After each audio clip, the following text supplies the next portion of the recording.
जनसुराज के सूत्रधार प्रशांत किशोर ने कटिहार के प्राणपुर स्थित बस्तोल कस्तूरबा मैदान में जनसभा को संबोधित किया।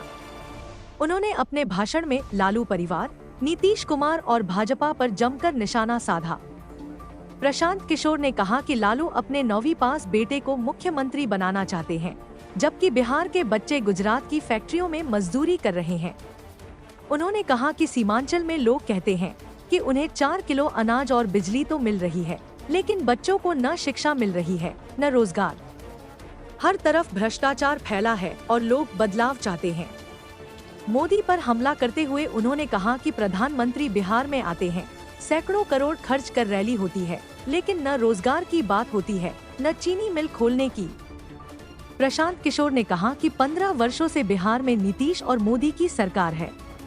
महागठबंधन भी 3 साल रहा, लेकिन किसी ने कुछ नहीं किया। अब चुनाव आते ही रोजगार मेला लगाया जा रहा है, जबकि जनता तय कर चुकी है कि इन सभी को बेरोजगार करना है। उन्होंने कहा कि अब बिहार बदलाव के मुहाने पर है, लोग पलायन और बेरोजगारी से मुक्ति चाहते हैं।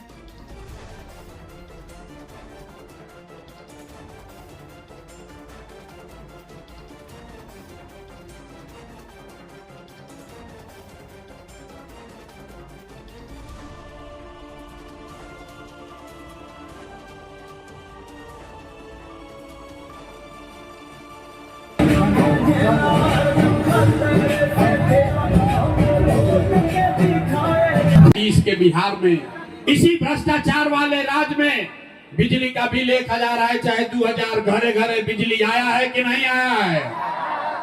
हाथ उठाकर बोलिए, बिजली आया है कि नहीं आया? अंतिम बार बोल रहे, हाथ न उठाओगे माइक रखेंगे, चले जाएंगे। बेकार आप भी समय बर्बाद मत कीजिए। भाई प्रधानमंत्री मोदी आ रहे हैं, कोई पहली बार थोड़े ना आ रहे हैं, इससे पहले भी कई बार आए हैं। जब आते हैं तो बिहार को कुछ दें या न दें, बिहार की गरीब जनता का सैकड़ों करोड़ रुपया खर्च करके उनका मोदी जी का सभा होता है, और उस सभा में बिहार भर से लोगों को जुटाया जाता है।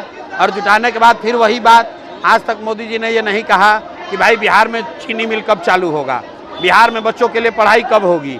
उन्होंने आज तक ये नहीं कहा कि बिहार से पलायन कब रुकेगा। तो मोदी जी चाहे 1 बार आएँ या 10 बार आएँ, उससे कोई फर्क नहीं है। आपने सभा में लोगों का बात सुना।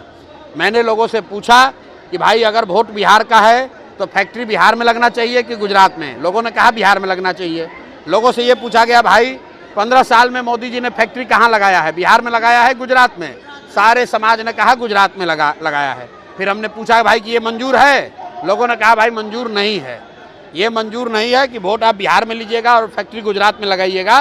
तो मोदी जी आकर कुछ भी कहें, लोग मानने को तैयार नहीं है। लोगों को अपने बच्चों के लिए रोजगार चाहिए, पलायन बंद होना चाहिए, यहाँ पढ़ाई होना चाहिए। बिहारी होने का गौरव वापस हासिल करना है तो बिहार में शिक्षा रोजगार के बगैर कोई दूसरा उपाय नहीं है। मेरे भाई कांग्रेस के द्वारा भी 19 तारीख मेरे भाई 15-20 वर्ष से भाजपा और नीतीश बाबू की सरकार है।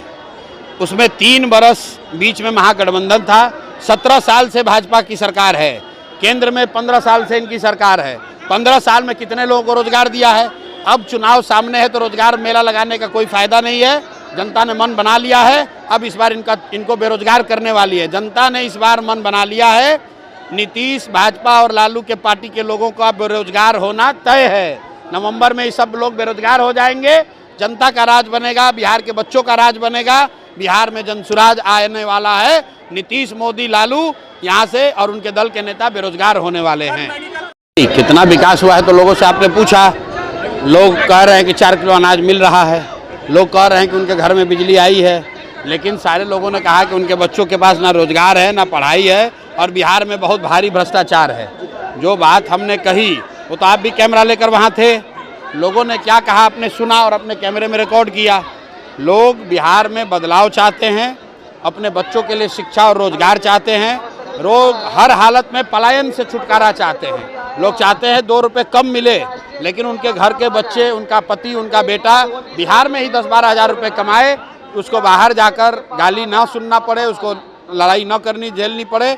और लोग बदलाव चाहते हैं, नीतीश लालू से छुटकारा चाहते हैं, बिहार में एक नई व्यवस्था बनाना चाहते हैं, जनता का राज बनाना चाहते हैं। आवाज़ क्या उठाना है? दिलीप जायसवाल के लिए कहा मैंने कि ये 25 वर्ष से जिस कॉलेज में कभी क्लर्क थे, सिखों के माइनॉरिटी कॉलेज को इन्होंने कब्जा किया हुआ है, अवैध कब्जा किया हुआ है।